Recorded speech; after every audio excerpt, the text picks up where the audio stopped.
पहले अंग्रेजों के खिलाफ बोलने पर जेल हो जाती थी। अच्छा। अब बीजेपी के खिलाफ बोलने पर जेल हो जाती है। हाँ तो सरकार के खिलाफ जाओगी, जो जिसका रूल रहेगा, रूलर के खिलाफ जाओगी तो जेल तो होगा ही ना भाई। अच्छा, तो इसका मतलब क्या हुआ? क्या? कि पहले हम अंग्रेजों के गुलाम थे, अब बीजेपी के गुलाम है। गुलाम कहाँ है, वो हमारी सरकार है भाई, गवर्नमेंट उसका है। जैसे पहले अंग्रेज का सरकार था वैसे ही आज बीजेपी का सरकार है। सरकार था अंग्रेजों का तो क्या हम आजाद थे? हम कुछ बोल सकते थे अंग्रेजों के बारे में? नहीं, हम गुलाम थे उस टाइम पे। कुछ बोलते थे तो हमें कोड़े पड़ते थे, जेल हमें भेज दिया जाता था, मार दिया जाता था अंग्रेजों के द्वारा।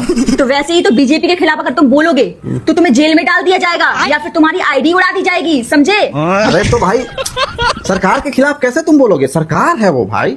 सरकार कुछ गलत करेगी तो हम बोल सकते हैं ना भाई, अगर हम आजाद है तो। या फिर मान लो कि हम आजाद नहीं, हम गुलाम है। मतलब तुम कहना चाह रही हो कि सरकार गलत होता है? गलत तो है ही ना। तो सरकार कैसे बना गलत? हमने ही बनाया गलत सरकार। तो गलती किसकी थी? सरकार ने बड़े बड़े वादे किए, फिर झूठ बोल दिया, वादे पूरे नहीं किए। नहीं, अगर सरकार गलत कर रहा है तो इसका जिम्मेदार तो पब्लिक हुई ना, तुम हुए ना। हाँ। क्योंकि गलत करने वाला सरकार कौन बनाया? संतोष पागल ना हमने बनाया। तो बस अपने आप को बोलो, अपने आप के खिलाफ आवाज उठाओ, अपने आप पे आंदोलन करो। सरकार को क्यों कुछ बोलोगे? सरकार को बोलोगी तो तुमको जेल में डालेंगे ही। किसी को तुम कैसे बोल सकती हो? दूसरों को बोलने से पहले अपने तरफ एक उंगली किसी पे उठाओ ना। तो ये देखो, तीनों उंगली तुम्हारे तरफ होता है। तुमने बनाया है उस सरकार को, समझ आया कुछ? सरकार हमने बनाया है ना। हाँ, तो सरकार को गिराने का अधिकार किसका है? हमारा ही है। हमारा है। सवाल करने का अधिकार किसका है? हमारा है। तो फिर हमें जेल में क्यों डाल दिया जाता है? क्योंकि तुम सरकार के खिलाफ बोलती हो।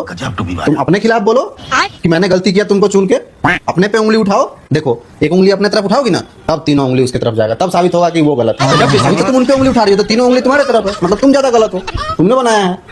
सिंपल लॉजिक है भाई, समझो बात को। सरकार जनता की नौकर होती है भाई, नौकर, सर्वेंट। ये चीज जाके बोलना जरा मुंह पे मोदी जी का कि तुम नौकर हो, नौकर सर्वेंट। कोई बोला मोदी जी? तो है भाई, नौकर ही है। जनता ने बनाया है उनको, इसलिए बनाया ताकि वो देश की सेवा कर सके, जनता की सेवा कर सके। अभी मोदी जी किसी के गांव में चले जाए, कोई गांव वाला बोलेगा तू नौकर है, तब जाके माई बाप, आप मेरे माई बाप हो, आप ही को तो मैं वोट दूंगा अपना, आप मेरे माई बाप। पैर में गिर जाता है नौकर के। कोई पैर में गिरता है? गलती करते हैं ना लोग, नौकर के पैर में क्यों गिरते हैं? सवाल किससे करना चाहिए तुम्हें? आवाज किसके लिए उठाना चाहिए तुम्हें? हमें अपने लिए क्या? पब्लिक के लिए। हाँ, सरकार गलत नहीं है, पब्लिक ही